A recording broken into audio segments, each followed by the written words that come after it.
Um, Hello, everybody. My name is Allison Quarter. I am the Director of Business Development for NewCourtland.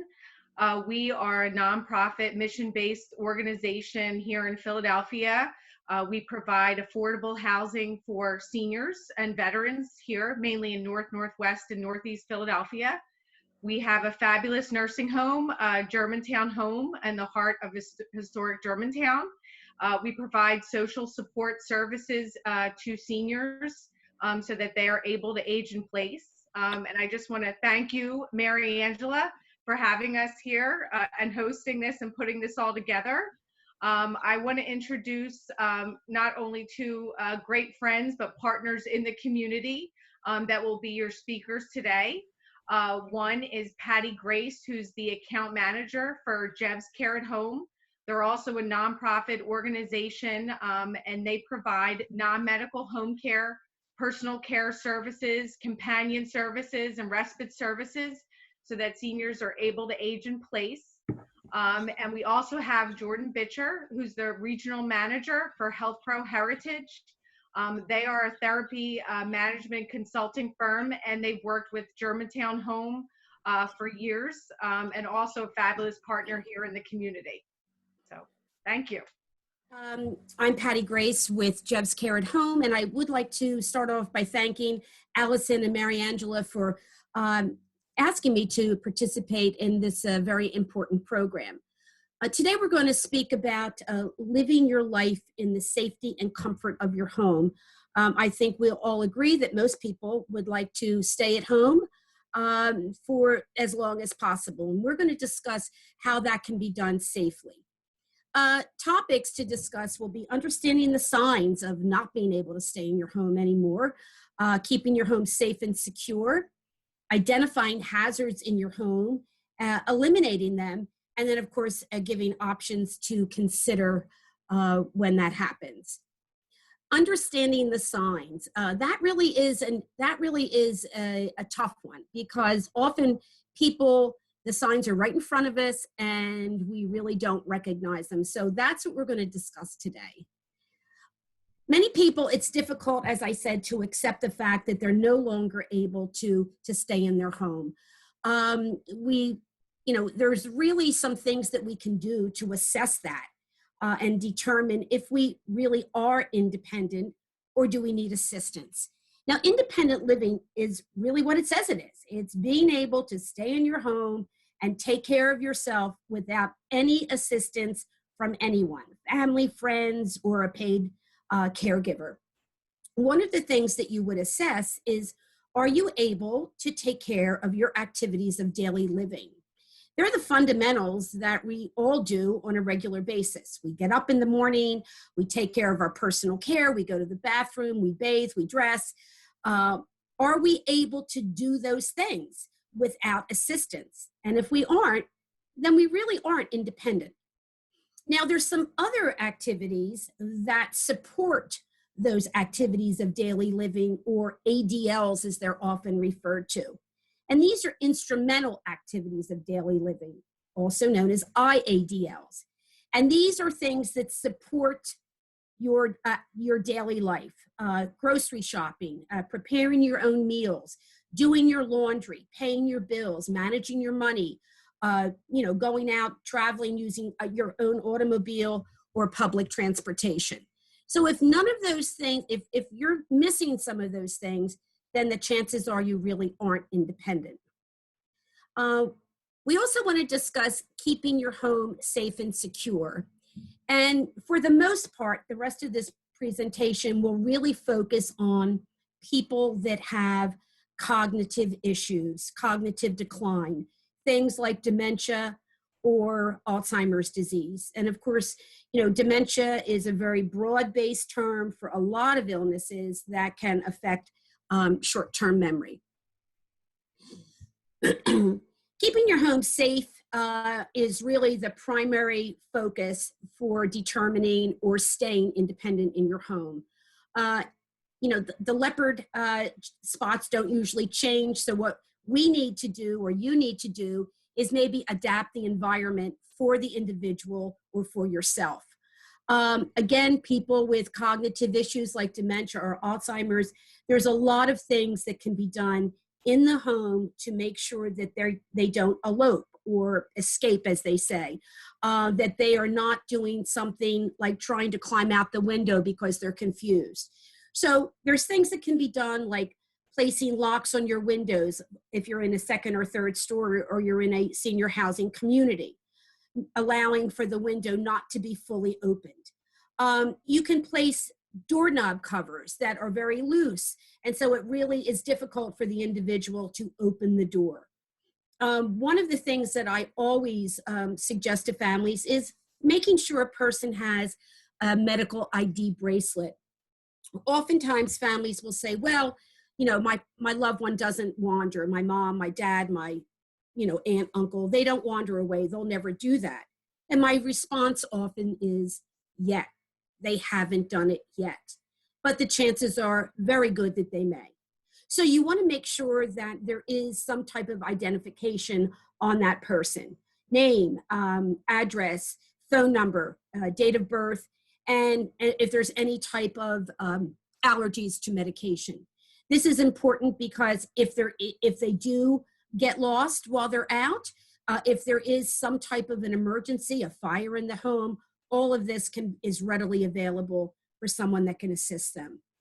And the other thing is you really want to keep your home as much as possible the same as it always has been. Because people with cognitive issues, they may have a short-term memory deficit, but they remember things from the past. So that is something to keep in mind. Identifying the hazards in your home. This is really, there's several issues that we can discuss in these next slides. When you're thinking about hazards in your home, you really need to think about prevention. What can you do to prevent things happening in your home? As I just mentioned about someone being out of the home, or if there's an emergency, a fire, a flood, and your loved one is in the home, they have a cognitive issue, they're confused, they're anxious, having emergency numbers, readily placed within your home helps the fire department, helps the EMT or the police officer or a neighbor when they come in to know who to call. Smoke alarms and carbon monoxide detectors are so important. We hear every year when the clocks change, they have the commercials for check your batteries. Well, that's something that we should be doing at least twice a year, if not more. If you don't have a smoke detector, please, every fire department in the city and suburbs will offer it free of charge. A carbon monoxide detector is not generally offered free of charge. However, what a great gift it makes. Your kids will say to you, Mom, what can I get you for Christmas? Or it's Mother's Day. Well, rather than the scarf or the perfume or the box of chocolates, a carbon monoxide detector would be a great gift and can keep you safe. You should always have a key outside in case your loved one is locked in the house, they're found wandering, they lock themselves out, a neighbor or someone can help them get back into the house.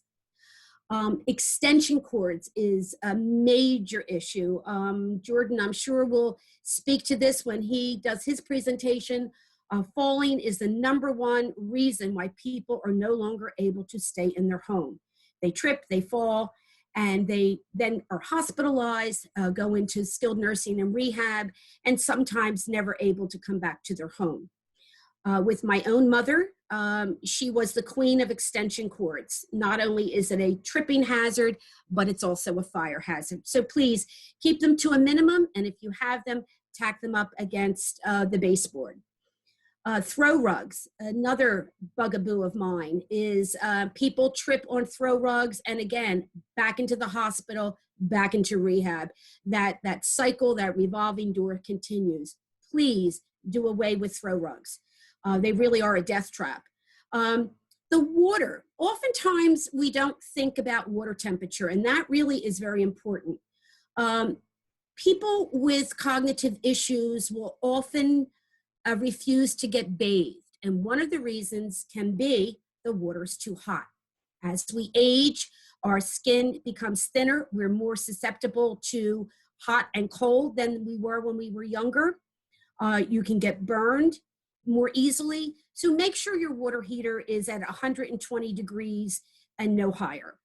And then, of course, night lights are so important. Someone has to get up in the middle of the night to go to the bathroom. They wake up, they have a bad dream, they start to walk around.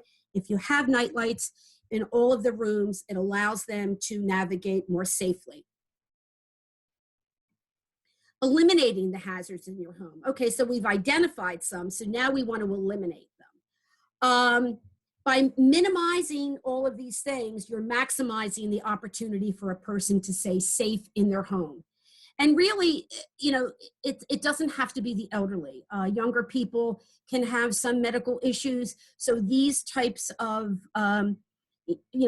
minimizing these types of hazards are very important. Now, again, we're really focusing a lot on our folks with dementia. One of the things that's important is to have some type of a color contrast between floors and walls and going from one room to another. It's very difficult for them sometimes to discern where they're going, and it's like they're walking into a pit. They get frightened because all they see is a vast color. So let's make sure that there's some way to break up the floor from the bathroom to the hallway, the bedroom to the hallway, things like that. So it allows them to understand visually that they're going into another room. Pets. Everyone loves their little kitty cat and their little pooch, but they can also be a death trap. I've had many people that I've provided services for the year who got up in the middle of the night and tripped over the cat or the dog. So that is something to keep in mind. I'm not suggesting that they give them away. I'm just suggesting maybe they can have a cat bed or a pet bed for them to sleep in your loved one's room. Smell.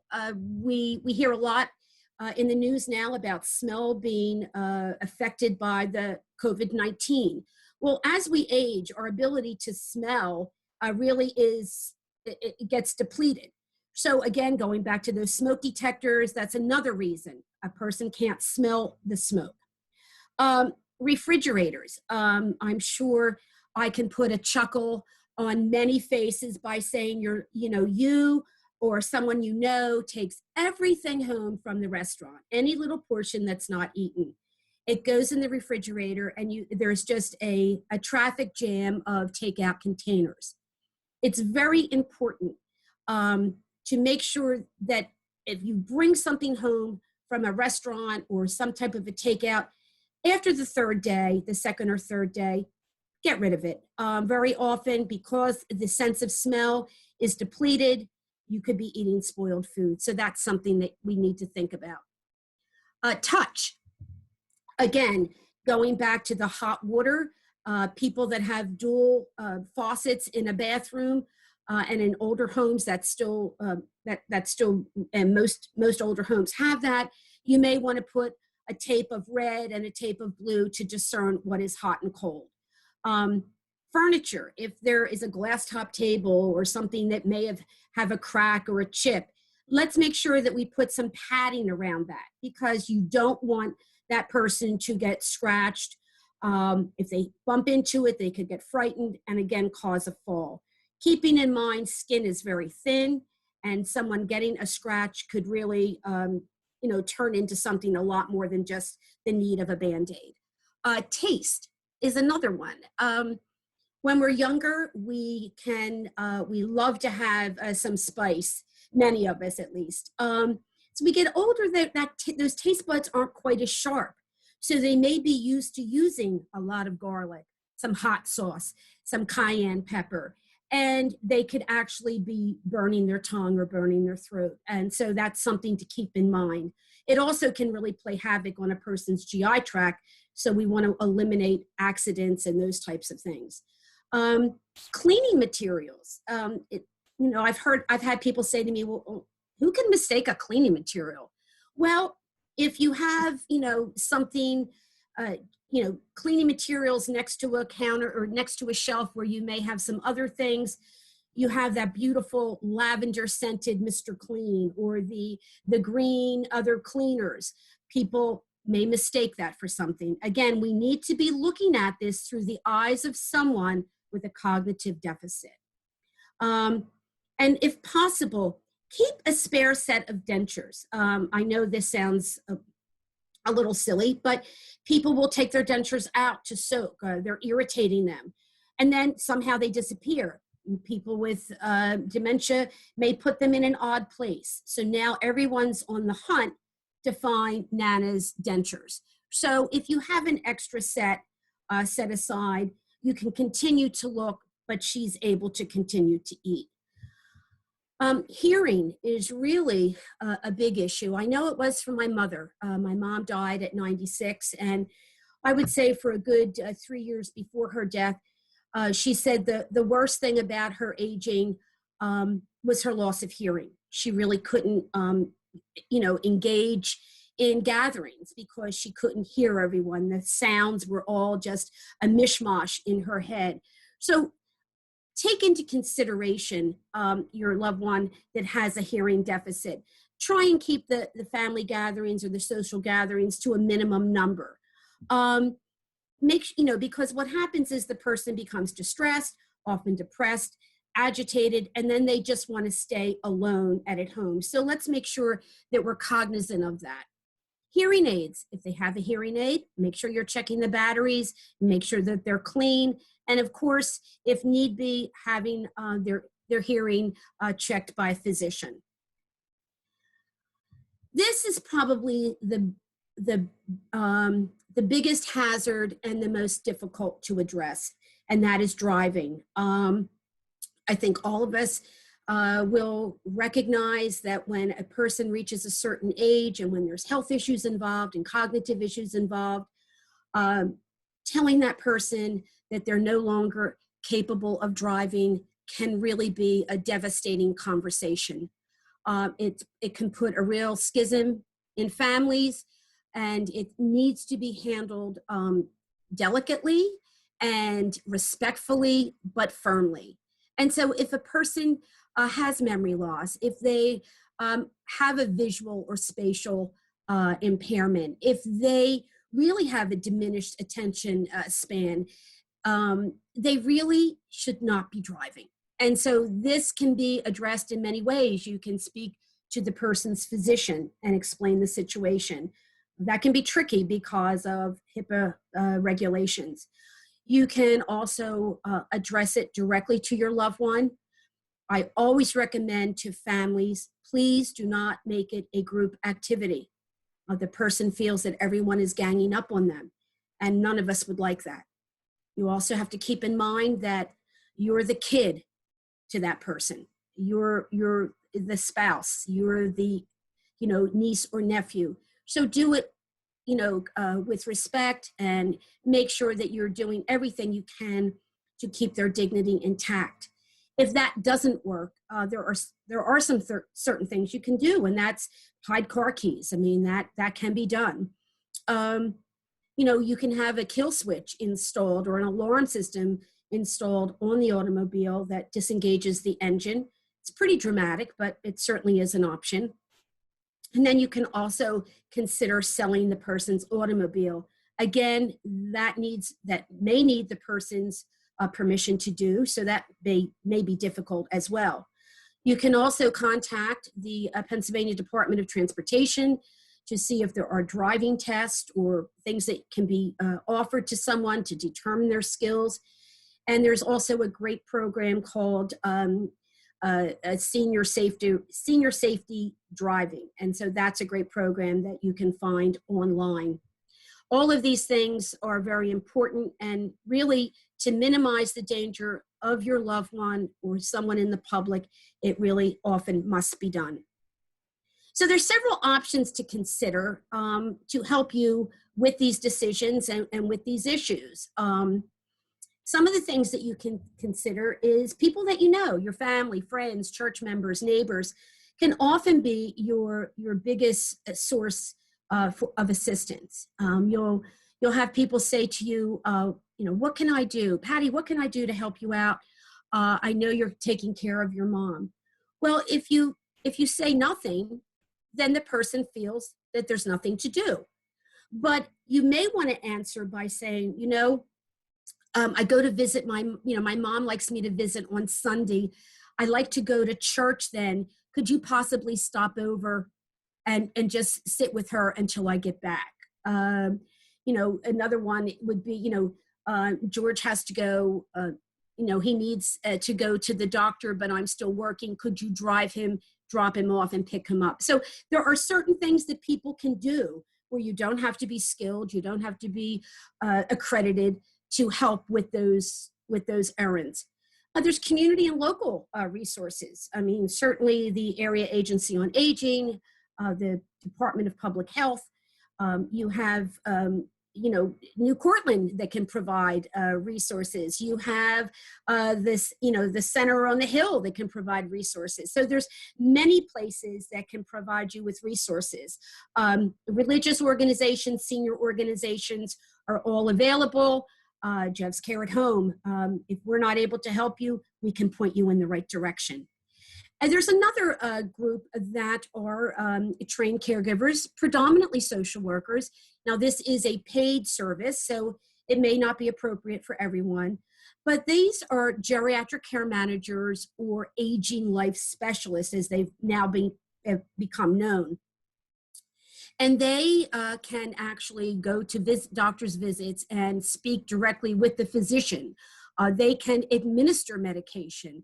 They can, hire people to come in to make improvements on your home. Many of them can actually be legal advocates. Many can provide financial oversight. They all don't do the same. So if it's a service that you feel you need, you can certainly go online to find some, or feel free to contact me directly. I work with many life care specialists, and I'd be happy to point you in the right direction. The conclusion for this really is your home safety takes on many forms, and it's really, you have to be looking at the home environment, the needs that are necessary for the individual, for the family, and are there lifestyle changes that need to be made? You also want to look at on my slide here, I call it a disability, but I would say probably more the stress of caring for someone with cognitive or physical disabilities. And it does take a toll. We all like to be Superman or Superwoman, but we're not able to do that. So please, if you're caring for someone, take some quiet time. Take some time to recharge your batteries. Take some time for yourself. It's not selfish. You cannot continue to provide care for that individual if you don't take some time for yourself. Take a walk. If you like yoga, take some yoga. Prayer is a good thing. Listen to some music. Have a glass of wine with a friend. Only one, but all of these things can probably provide you with some enjoyment and allow you to refresh your batteries.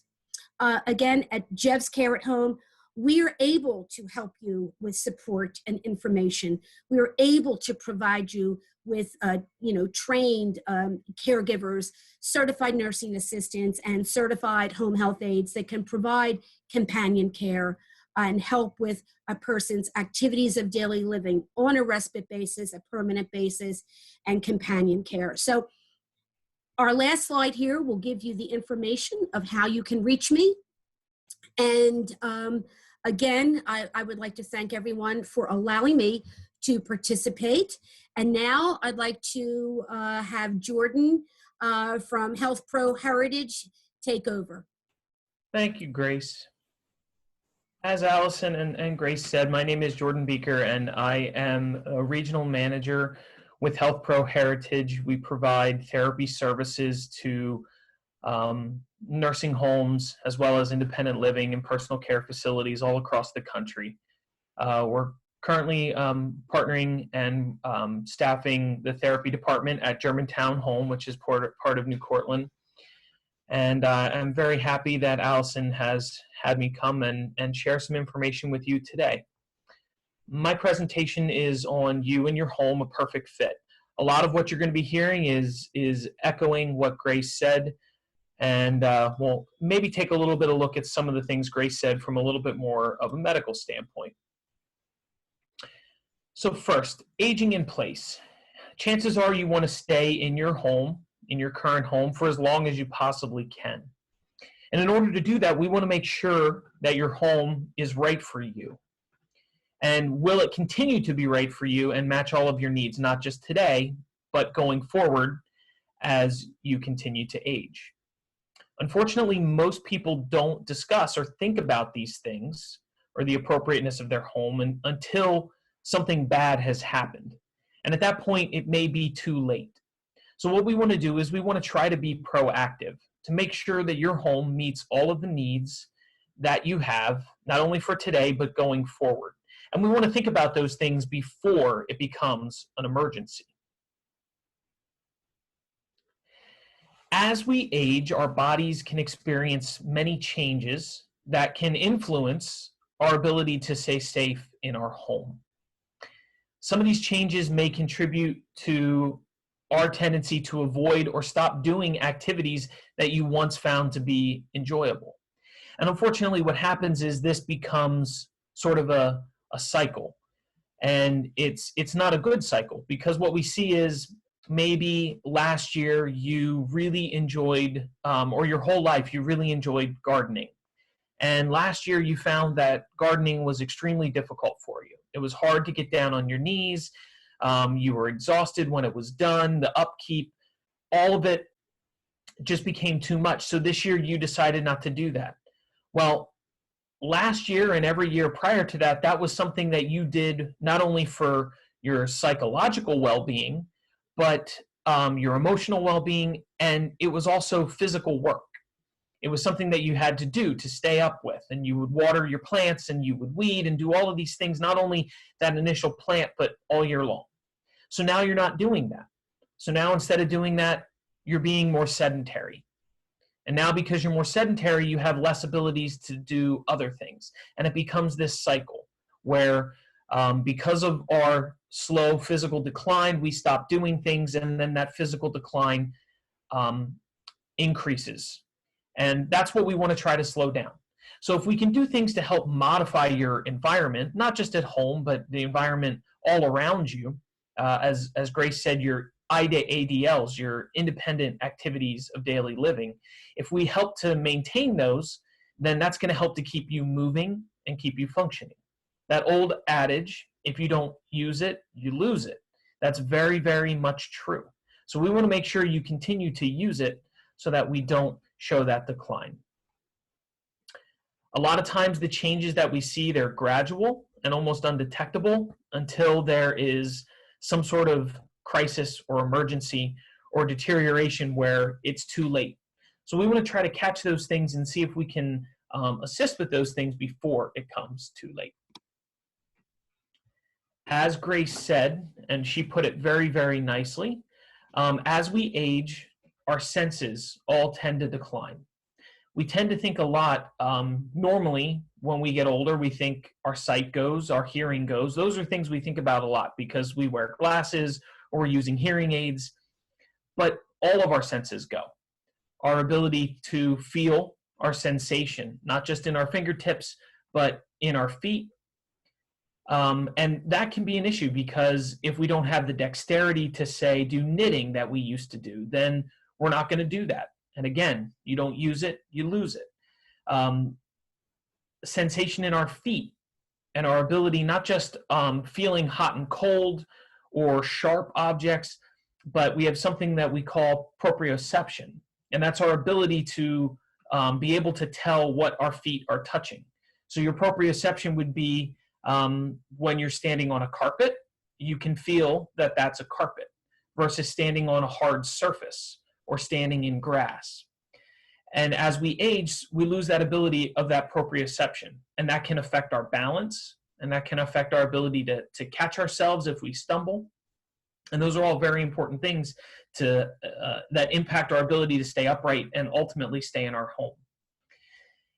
And then, as Grace said, our sense of smell and our sense of taste.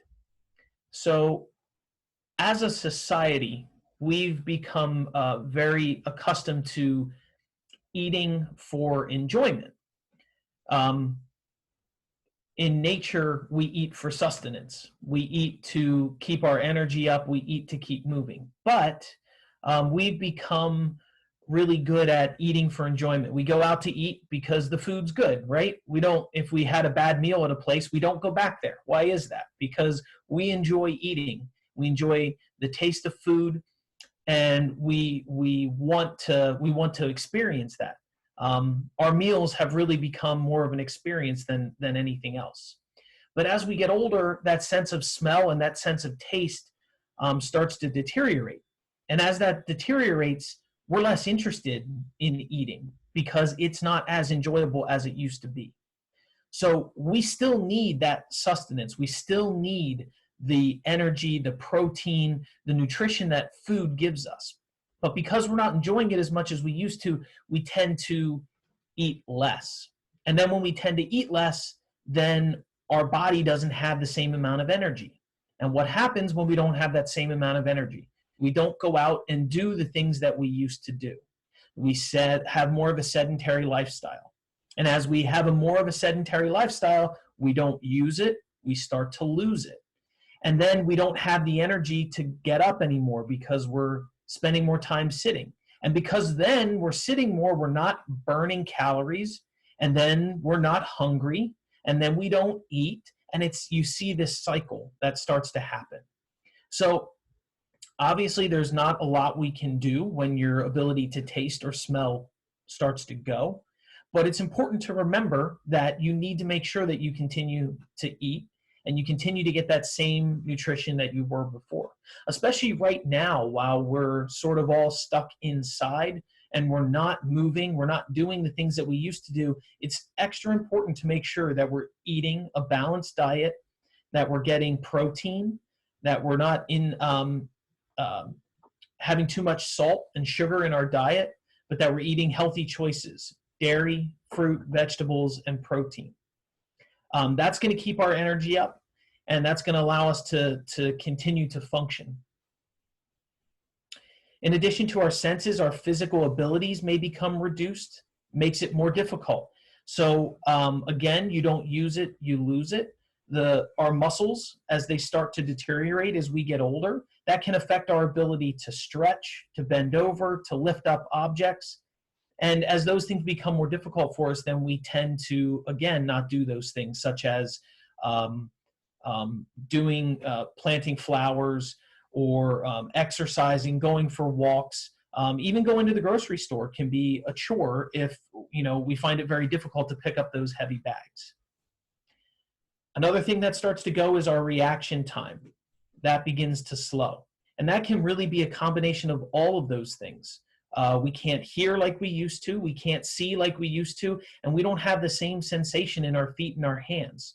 So as we start to stumble, maybe over an extension cord, like Grace said, or a throw rug, that's something maybe we didn't see that we used to be able to see.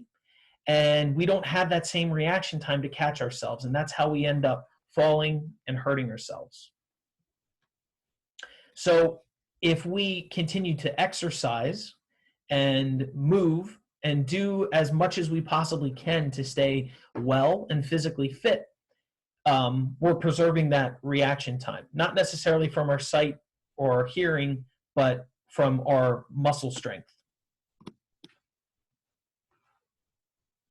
So these normal aging changes that impact our sensory and our physical abilities and our ability to react, it makes us more at risk for accidents and more at risk for falls. So there are simple things that we can do and adjustments that we can make in your home that are going to keep you as accident-free as possible. And that'll allow us to maintain our ability to stay in our homes longer. Each year, nearly 1 million people over the age of 65 are treated in hospital emergency rooms for injuries associated with products they live with and use every day. And the death rate for accidental injuries in the home is approximately 3 times greater for that population of 65 and older. So it's important that we're staying safe. And some of those, when we talk about injuries associated with products, that does include falls. because although we don't always think about it, we sometimes have falls when we're using our daily household products, things that we wouldn't have caused us to fall years ago. As we age, sometimes doing a simple thing like standing and opening a jar or trying to reach for something in the cupboard can lead to a fall. 55% of fall injuries in that 65 and older population occur inside the home. And an additional 23% happen outside, but near your home. So we're talking about 78% of falls occurring in the house or around your house. It's the same thing if you've ever heard, the story, car accidents, most car accidents, where do they occur?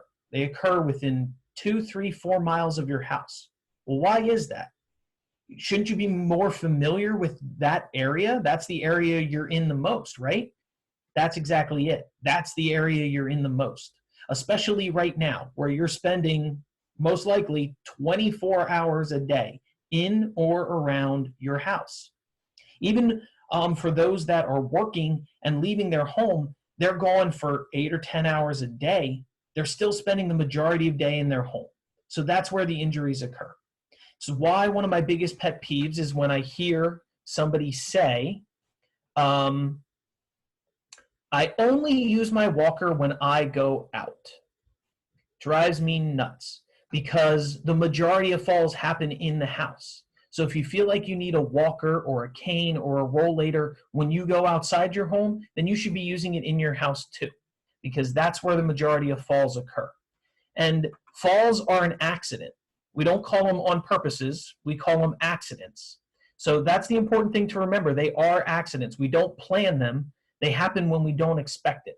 So we want to make sure we're using those assistive devices even in our house.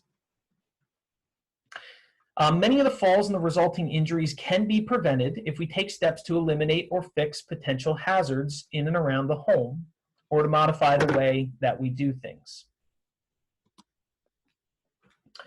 So being proactive and reviewing the overall livability and safety of your home can greatly diminish the risk of injuries. And I'm going to share some things, and they're going to be posted on the website, that can help you, a home safety checklist as well as some safety tips that you can look at and review and kind of self-assess what your home looks like. And it's really important that you think about these things and think about them seriously. Too often we don't talk to our healthcare provider, we don't talk to our family members about our risk of falling, or as we're starting to decline in function. We don't want to talk about those things because our concern is we need to stay in our house. Nobody wants to go to an assisted living or a nursing home. You want to stay in your home as long as you can. And there's a fear that if we talk about these things, that's going to open up that process. But the truth is, if you're not talking to your healthcare provider, if you're not talking to your family members, your loved ones, about the things that are concerning you or the things that you're finding difficult, then they can't help you. The earlier we identify these things, it makes it a lot easier for us to fix it, which will in turn allow you to stay in your home much, much longer. So the home safety checklist can help you spot safety problems that may be present in your home. And this is a self-assessment. So the answers that you say yes to or no to, you can sort of help to whittle down where your problem areas are in your house. So I'm going to take a really quick peek at this home safety assessment. So this is our home safety checklist, and this is available for you online. You can look at this and review this, and it's going to go over a lot of different areas and help you identify where some of your problem areas may exist. So for instance, the first one here, your ability to get around. Do you have trouble regaining your balance when you sit up or after lying down, or when standing up after sitting? Do you have difficulty carrying or lifting bulky packages? Over here, it goes through different areas of your house, your living areas. Do passageways in your room have objects or clutter blocking the way? Goes through your bedroom, your bathroom, your kitchen. And what this can do is, if you fill out this checklist and you start to identify the areas that you feel you are problem areas for you. And then you need to share that information. Some of these things you can fix on your own. And some of the things you may have to ask for help, but there is help there for you. I would start with your physician. I would start with your family members, because some of these things are really, really easy to fix. And we can do that, but we can't if we don't know that you're having difficulties with these areas. Stairs and some miscellaneous items here. So that is a home safety checklist. And again, that is available for you online. And I would highly recommend you taking a few moments to review that and help identify, self-identify where some of your problem areas may be. So assessing your home's livability. Your home is more than just your physical surrounding. It's really the center of your universe and center of your interests, routines, and activities.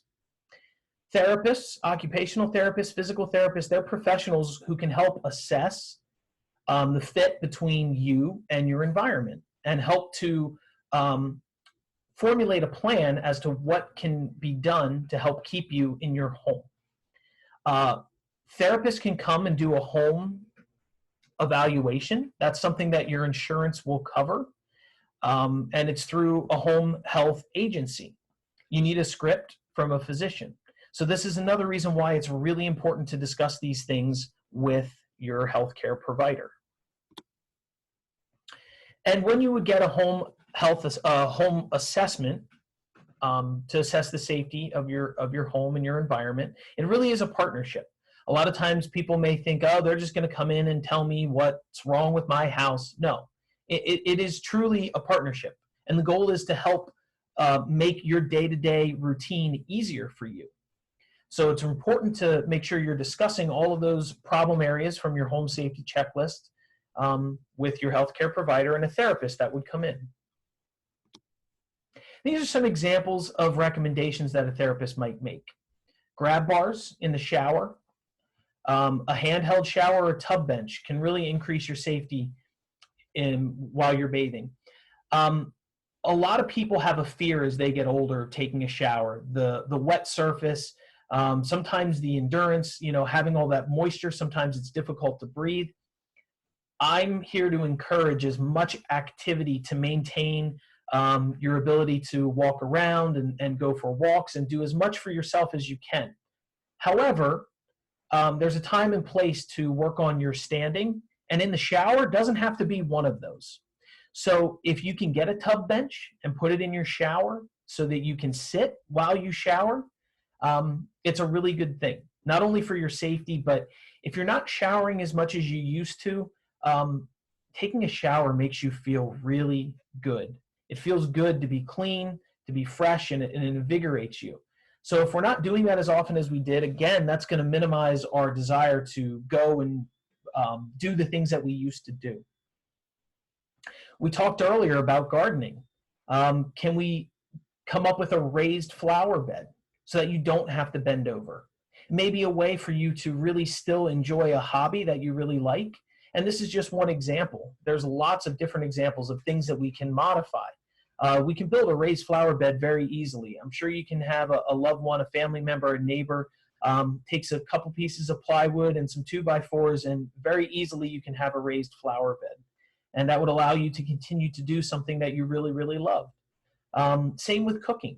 A lot of people really used to enjoy cooking, but they find it difficult because it takes a lot of energy and there's a lot of standing involved with cooking.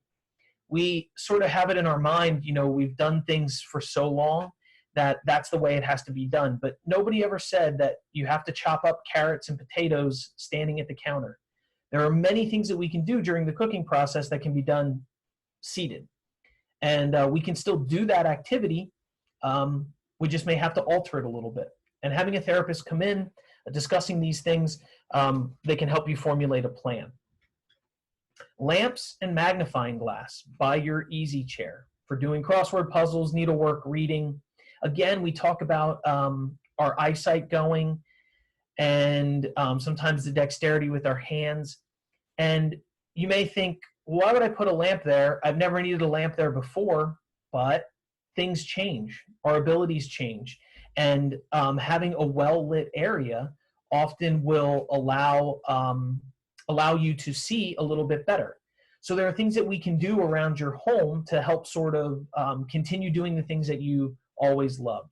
Crossword puzzles, maybe you can't do it, the crossword puzzle from the newspaper anymore because that's little, but they make jumbo crossword puzzles, big ones that make it easier for you to see. Securing all throw rugs. As Grace said, throw rugs, they definitely are a bugaboo, and they definitely are a tripping hazard. And again, you may think, well, it was never a tripping hazard before, but we talked about our vision, we talked about our dexterity in our feet and our ability to catch ourselves. You don't think about it, but as you've gone throughout your life, you trip, you stumble all the time. But when you're younger, you have the ability to catch yourself, and it's usually not even something that you even necessarily think happened. But as we get older, that same sort of stumble that 20 years ago wouldn't have even been a thought on your mind now results in a fall. So we want to try to minimize all of those external risks like throw rugs to the best of our ability. Not all throw rugs are bad. Most are. Sometimes it's good to have a rug that is secured to the ground, has a good rubber backing in our bathroom or in our kitchen. But we want to make sure they're good throw rugs. We often tend to hold on to things for a very long time. And most likely that throw rug that's been in your hallway for 30 years isn't a good throw rug to have there anymore. It's got frayed ends. The rubber on the bottom isn't good anymore. And those are the ones that we need to get out of there to prevent falls. Things we can do in the bed. We can raise a bed. We can lower a bed. We can take out a box spring. We can put risers on if a bed is too low or too high.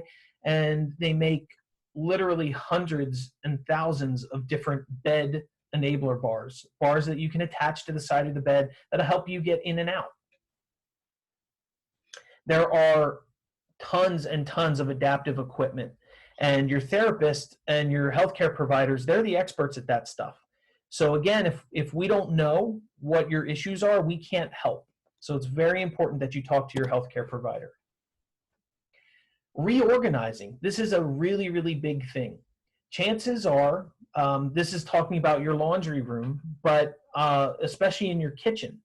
You want the things that you use most often to be most accessible. Think about this for a moment.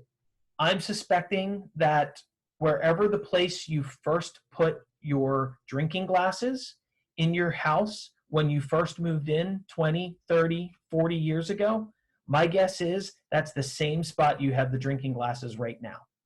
Is it the most accessible spot for you? Are your plates on the top shelf? Reorganizing your kitchen cabinets, putting things that you use most frequently at easily accessible spots is a really, really good example of reorganizing to allow you to maintain in your home. The supplies in the laundry room, this is another good example. You know, people like to buy in bulk, right? Laundry detergent is heavy. You buy a small bottle of laundry detergent, it's a lot more expensive than a big one. So I understand you want to buy a big bottle of laundry detergent, but then it becomes very difficult to manipulate that big bottle of laundry detergent. So when you have a friend, a loved one, a spouse, a son, a daughter, a niece, nephew, a neighbor come over, have them pour some of that laundry detergent into a smaller container. That way you can continue to do your laundry. You don't have to worry about handling that 2-gallon bottle of laundry detergent. Put it in a small container that you can easily handle. And it's something that you can have them refill once a week, twice a month, whatever need be. Lazy Susans. We all have Lazy Susans. A lot of us do in our kitchens. A lot of them are built into a cabinet. But they make swivel Lazy Susans that you can put in your cabinets or even in your refrigerator. It's difficult when you want to try to get the milk that's all the way in the back and you have to pick up 4 things that are in front of it. And each one you have to walk over to the kitchen table and turn around. That becomes a process. But if we put a Lazy Susan right in the refrigerator, you can spin it and grab what you need. Makes things easier, conserves some of our energy. This is a really good activity to do right now while you're hunkered indoors. Reprinting your personal address book. How often do you continue to add names and try to squeeze in, squeeze in? When's the last time you updated your address book? Now is a really good time when you really don't have too much else to do. And I think you'd be surprised, but you may find that as you're reorganizing that address book, you may find a name, a phone number in there that you say, you know what, I haven't talked to them in quite a long time. And now's a good time to rekindle a friendship. So in conclusion, assessing the livability of your home is a partnership. It's a partnership between you, your family, your healthcare professional, and we need to know what issues you're facing. We can't help if we don't know. Your family, they want what's best for you, and they want to support you. And there are many, many things that we can do to preserve your ability to stay in your home if you communicate. Therapists, their goal is to work with you to explore all those issues. Again, a therapist can come and do a home assessment. More likely than not, it's going to be covered by your insurance if you have a script from a physician. This doesn't necessarily mean a therapist has to come in and work with you 3 times a week for weeks on end. It may be as simple as a one-time visit to help assess your home, or maybe a one-time visit and a follow-up. If you fill out that home safety checklist that we went over, a lot of the things you may find that you can have a child, a loved one, a neighbor come and help you with. And most of the time, those people are more than willing to come and help you to make things easier for you. Again, be proactive. I often find and hear, you go to the doctor, nobody wants to talk about falls. Nobody wants to talk about losing their hearing, losing their sight. Nobody wants to talk about it. It's not a topic that you want to even think about. And I know there's fear surrounding some of those changes that are happening. So if you don't communicate these things with your loved ones, with your healthcare provider, then they can't help. Oftentimes, I'll hear somebody say, have you had any falls in the last 6 months? And you'll say, no, I haven't. And then a spouse will go, honey, what about 2 weeks ago? And your response is, oh, well, no, that really wasn't a fall. This happened or that happened. There was a reason. There's always a reason. And the important thing is, if you're not discussing what happened and what the circumstances around some of those falls, then we can't help. Sometimes changes are really easy to make. Sometimes it's a medication. Sometimes you may be taking a medication that the dose is too high, that's causing some side effects. It could be as simple as removing a throw rug or adding a grab bar in the bathroom. It could be as simple as just going out and getting a little exercise to strengthen up those legs.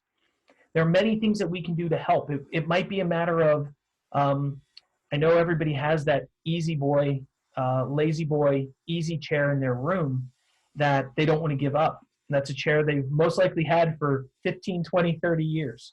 But if you can't get up from that chair, then it doesn't really serve any purpose anymore. And we want to try to help modify that home environment so that you can continue to live in your environment for as long as possible. That concludes my presentation. I wanted to share one more thing with you. So these are 50 safety tips for seniors. I really like this. This is a good read. Not every one of these is going to pertain to you, but many of them will. And really, more than anything, what this is good for is this is supposed to be thought-provoking. It's supposed to help you think about your environment and think about some of the things that are going on in your home and going on with your body that can help to sort of lead the discussion to modify your environment, to help strengthen or adapt your body, to help keep you safe. A lot of these items are very similar to the things that Grace talked about, but 50 different tips here, things that you can think about, things that'll help get you having a discussion with your loved one about what can be done to keep you safe in your environment. I thank you for allowing me to speak with you today, and I hope that you find this to be extremely helpful. And I think I'm going to turn it over to Allison to wrap it up.